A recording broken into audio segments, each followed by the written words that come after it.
Berani bermimpi besar. Rahasia kesuksesan para perintis. Ketika kamu menatap langit malam dan bertanya-tanya, seberapa tinggikah bintang yang bisa kamu raih? Mimpi bukanlah sekadar bunga tidur yang menghilang saat fajar menyingsing, melainkan kompas yang menuntun perjalanan hidupmu.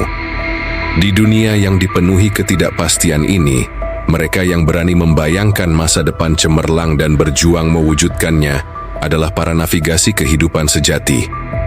Kisah para perintis tidak ditulis dengan tinta biasa, melainkan dengan cucuran keringat, air mata, dan keteguhan yang menempa jiwa-jiwa tangguh. Mereka bukan manusia super yang terlahir berbeda, namun individu biasa yang berani membuat keputusan luar biasa hari demi hari. Mimpi adalah arsitektur masa depanmu. Beranilah menggambar cetak biru yang membuat jantungmu berdebar kencang. Kata-kata ini bukan sekadar rangkaian huruf indah, tetapi undangan untuk keluar dari zona nyaman dan menjelajahi teritorial tak bertuan yang menunggu untuk diukir dengan keberanianmu. Dalam perjalanan eksplorasi ini, kita akan menyelami rahasia kesuksesan para perintis sejati. Mereka yang berani memulai dari titik nol dan menanjak ke puncak. Bukan cerita dongeng, melainkan bukti nyata bagaimana keberanian bermimpi besar telah mengubah lembaran kosong menjadi mahakarya kehidupan.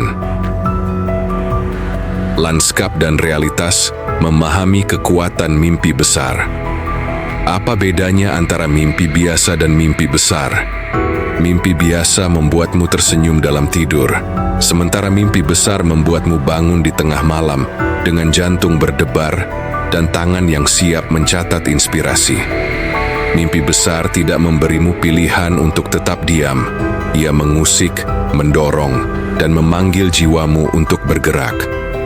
Di dunia di mana mediokritas dirayakan dan zona nyaman dipuja, berani bermimpi besar adalah bentuk pemberontakan yang paling elegan.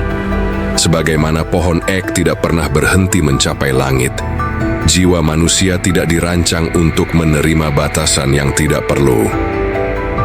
Mimpi-mimpi kita adalah cermin dari potensi hakiki. Jangan pernah takut melihat bayangan raksasa dalam refleksi hidupmu. Eleanor Roosevelt. Tahukah kamu bahwa otak kita tidak mampu membedakan antara visualisasi yang kuat dan pengalaman nyata? Ketika kamu secara konsisten membayangkan kesuksesanmu dengan detail kaya, neuron-neuron di otakmu membentuk jalur baru, mempersiapkan mental dan fisikmu untuk merealisasikan apa yang kamu bayangkan. Inilah mengapa para atlet elit menghabiskan waktu berjam-jam untuk visualisasi sebelum pertandingan penting. Bagaimana mimpimu hari ini? Apakah cukup besar untuk membuatmu takut, namun cukup jelas untuk tetap menggerakkanmu maju? Anatomi keberanian yang mengubah dunia. Keberanian bukanlah ketiadaan rasa takut, melainkan tindakan bergerak maju meskipun ketakutan mencengkeram. Para perintis yang mengubah dunia bukan tidak mengenal rasa gentar. Mereka merangkulnya sebagai teman seperjalanan yang menajamkan insting dan memperdalam tekad. Setiap terobosan inovatif dalam sejarah dimulai dengan pertanyaan sederhana. Bagaimana jika? Bagaimana jika komputer bisa masuk dalam genggaman tangan? Bagaimana jika kita bisa terhubung dengan siapapun di seluruh dunia hanya dalam hitungan detik? Bagaimana jika kegagalan hanyalah data berharga dalam perjalanan menuju kesuksesan? Keberanian untuk bertanya dan mencoba adalah akar dari semua kemajuan manusia. Dalam lanskap kehidupan yang terus berubah, yang terkuat bukanlah yang paling pintar atau paling kaya, melainkan yang paling adaptif, yang berani merespon perubahan dengan kreativitas dan ketahanan. Keberanian bukanlah tidak merasakan takut, tetapi menilai bahwa sesuatu lebih penting daripada rasa takut itu sendiri. Ambrose Redmoon. Bayangkan hidupmu 5 tahun dari sekarang. Apa yang akan kamu sesali jika tidak kamu coba hari ini? Pertanyaan ini adalah pintu menuju keberanian yang mengubah takdir. Badai dan ombak dalam perjalanan menghadapi sang peragu internal. Suara itu selalu muncul di saat-saat krusial. Bisikan halus yang mengatakan, kamu tidak cukup baik, ini terlalu berisiko, atau orang seperti kamu tidak mungkin sukses. Suara peragu internal ini bukanlah musuh yang bisa dienyahkan sekali dan selamanya. Ia adalah bayangan yang memanjang dan memendek seiring perjalanan matahari kehidupanmu. Jensen Huang, pendiri Nvidia, menghadapi keraguan masif ketika memutuskan untuk fokus pada teknologi GPU di masa ketika tidak ada yang memprediksi potensinya. Orang-orang mengira kami gila memfokuskan perusahaan pada pasar yang belum ada, kenangnya. Namun, alih-alih mendengarkan suara-suara skeptis, ia mendengarkan visi internalnya tentang masa depan komputasi visual. Hasilnya, Nvidia saat ini menjadi salah satu perusahaan teknologi paling berpengaruh di dunia dengan valuasi triliunan dolar. Bagaimana Huang mengalahkan peragu internalnya? Bukan dengan menghapusnya, melainkan dengan menjadikannya bahan bakar. Ia mengembangkan apa yang disebut para psikolog sebagai dialogisasi konstruktif. Kemampuan untuk mendengarkan kritik internal, mengekstrak apa yang berguna, dan membuang sisanya. Ragu-ragu adalah orang asing yang duduk dalam bas kehidupanmu. Biarkan ia bicara, tapi jangan pernah biarkan ia mengemudi. Elizabeth Gilbert. Saat keraguan datang mengetuk, cobalah bertanya, apakah suara ini melindungiku dari bahaya nyata, atau hanya dari pertumbuhan yang tak nyaman? Perbedaan ini akan menuntunmu menuju keputusan yang lebih bijak. Menaklukkan kegagalan sebagai pijakan. Tidak ada perintis hebat tanpa kisah kegagalan yang setara hebatnya. Kegagalan bukanlah lawan dari kesuksesan, ia adalah komponen esensialnya. Seperti batu yang diasah oleh air dan angin, jiwa perintis memperoleh bentuk terbaiknya melalui gesekan tantangan dan kekecewaan. Whitney Wolfe Herd, pendiri aplikasi kencan Bumble, mengalami periode kelam setelah meninggalkan Tinder di tengah tuduhan pelecehan seksual dan diskriminasi. Tekanan publik dan kegagalan relasi profesional membuatnya mengalami depresi parah. Namun alih-alih terbungkam, ia mengubah pengalaman pahitnya menjadi batu pijakan untuk menciptakan platform kencan yang memberdayakan perempuan. Setiap penolakan yang kualami mengarahkanku pada jalan yang lebih sesuai dengan nilai-nilai dan visi hidupku, ungkap Herd.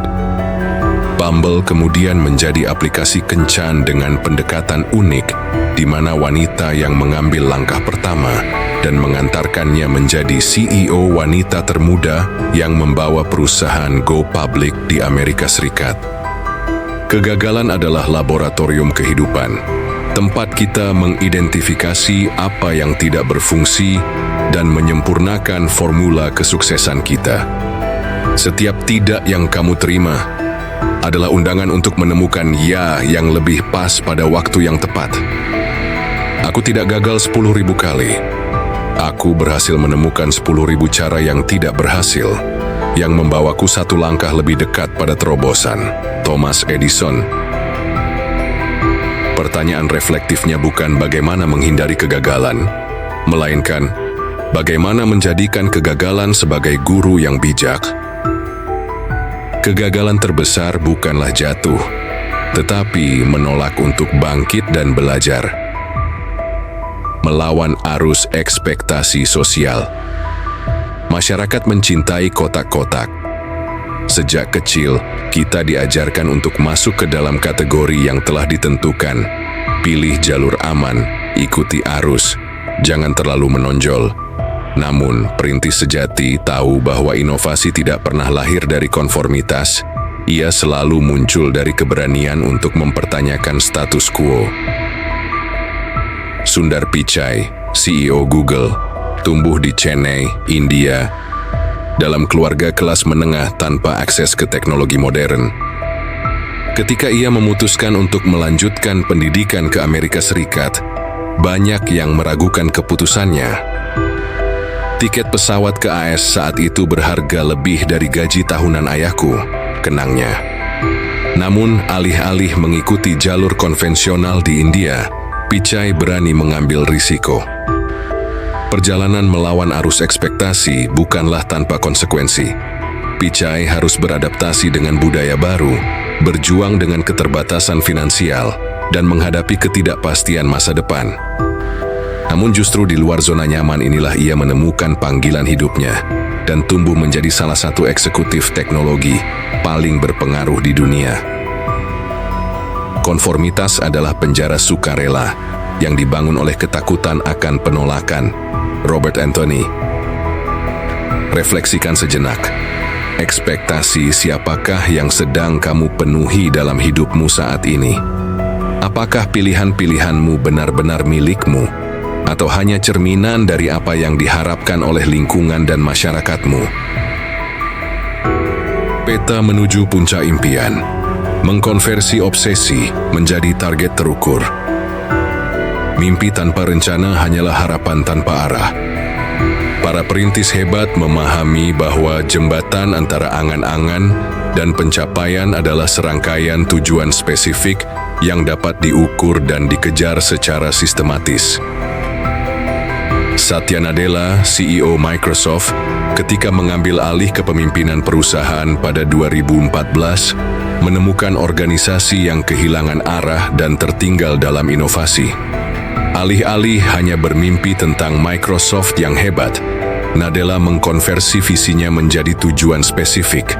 Transformasi menuju cloud computing, pengembangan kultur keterbukaan, dan penerapan mindset growth di seluruh organisasi. Setiap tujuan besar ia pecah menjadi langkah-langkah kecil yang terukur. Kita perlu dari tahu segalanya menjadi belajar segalanya, tegasnya. Menciptakan metrik konkret untuk mengukur kemajuan kultur perusahaan. Hasilnya, dalam 10 tahun kepemimpinannya, valuasi Microsoft meningkat lebih dari 5 kali lipat. Bagaimana kamu bisa mengaplikasikan prinsip ini? Mulailah dengan teknik SMART, specific, measurable, achievable, relevant, time-bound. Transformasikan mimpi besarmu menjadi serangkaian tujuan. Spesifik, jelaskan dengan tepat apa yang ingin dicapai. Terukur, tentukan metrik keberhasilannya. Achievable, realistis namun tetap menantang. Relevan, selaras dengan visi jangka panjang. Terikat waktu, memiliki tenggat yang jelas. Visi tanpa eksekusi adalah halusinasi. Thomas Edison. Pertanyaan reflektif. Jika mimpimu adalah destinasi di peta, langkah kecil terukur apa yang akan kamu ambil dalam 24 jam ke depan untuk memulai perjalanan itu? Membangun sistem pendukung dan jaringan visioner. Tidak ada perintis hebat yang mencapai kesuksesan dalam isolasi. Di balik setiap kisah sukses individual terdapat jaringan pendukung yang memberikan sumber daya, perspektif, dan dorongan di saat-saat krusial.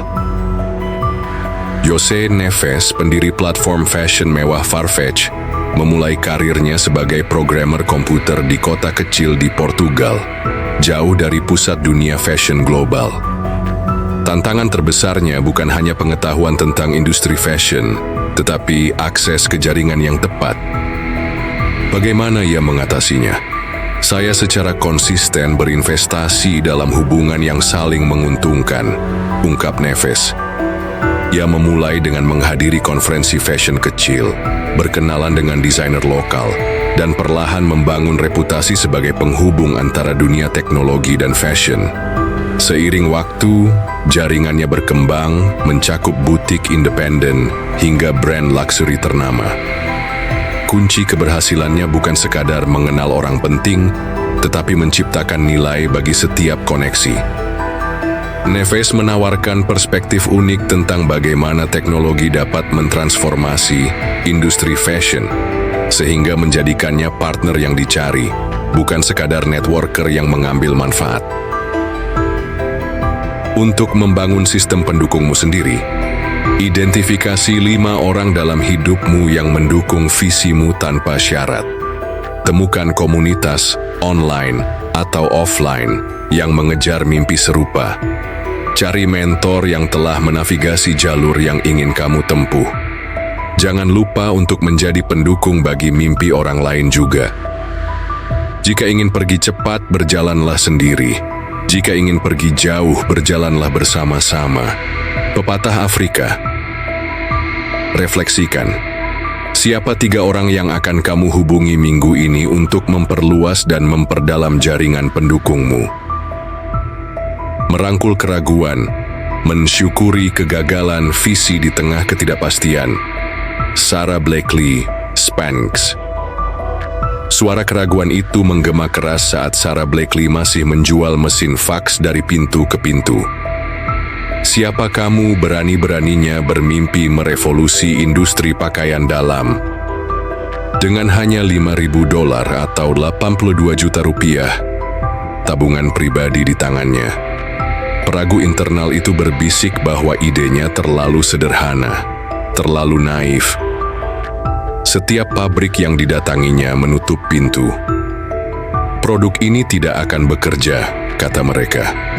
Bahkan pengacaranya sendiri menyarankan untuk tidak membuang waktu mematenkan idenya.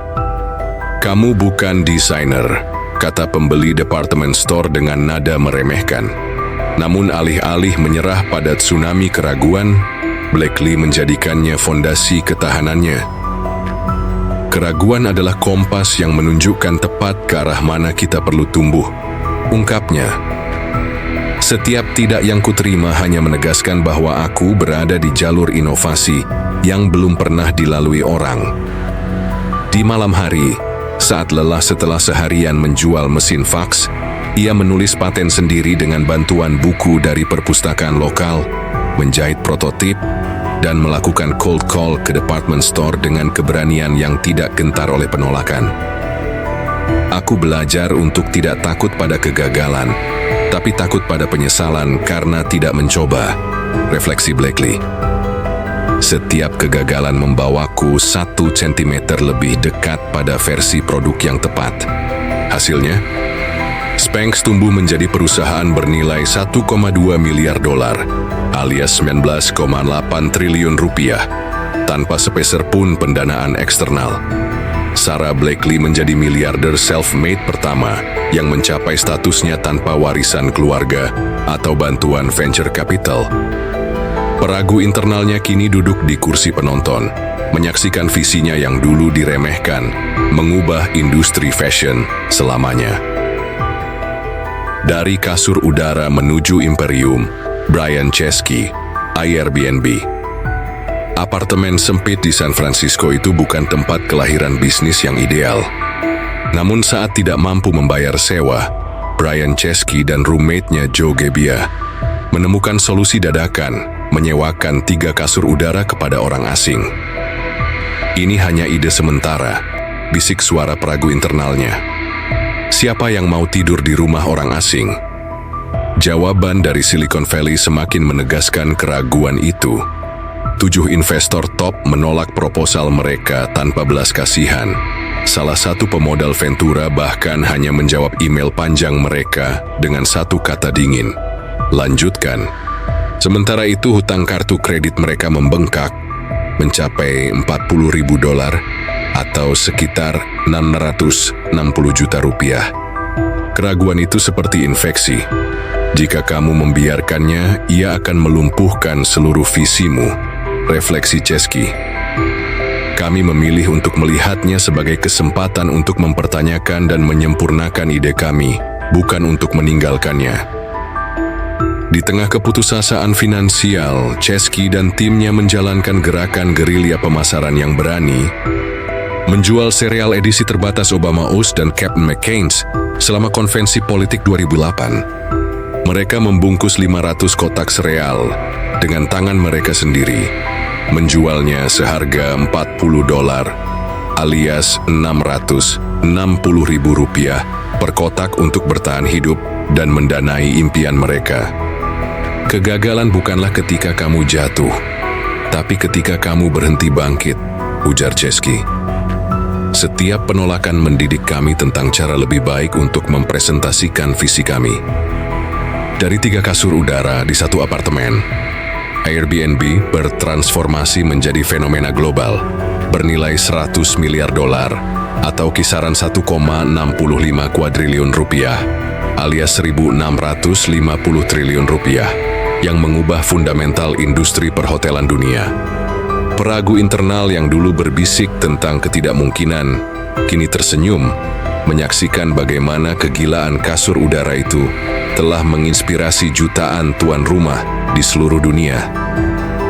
Kisah para pengusaha menegaskan bahwa kesuksesan luar biasa sering datang bukan dari kondisi ideal, melainkan dari kemampuan luar biasa untuk mengubah keraguan menjadi determinasi dan kegagalan menjadi pelajaran yang tak ternilai. Merawat ketahanan mental, mindset perintis sejati. Jika ada satu karakteristik yang menyatukan semua perintis hebat, itu adalah ketahanan mental. Kemampuan untuk bangkit kembali setelah kehilangan, beradaptasi terhadap perubahan, dan tetap konsisten di tengah ketidakpastian. Jensen Huang dari Nvidia menghadapi tantangan berat ketika krisis finansial 2008 menghantam perusahaannya, menyebabkan saham anjlok dan keraguan investor. Kami harus memotong 15% karyawan. Keputusan paling menyakitkan yang pernah saya ambil, kenangnya. Namun, alih-alih panik atau menyerah, Huang merespon dengan mengkatalisasi transformasi perusahaan. Rahasia ketahanannya, mindset anti-fragile.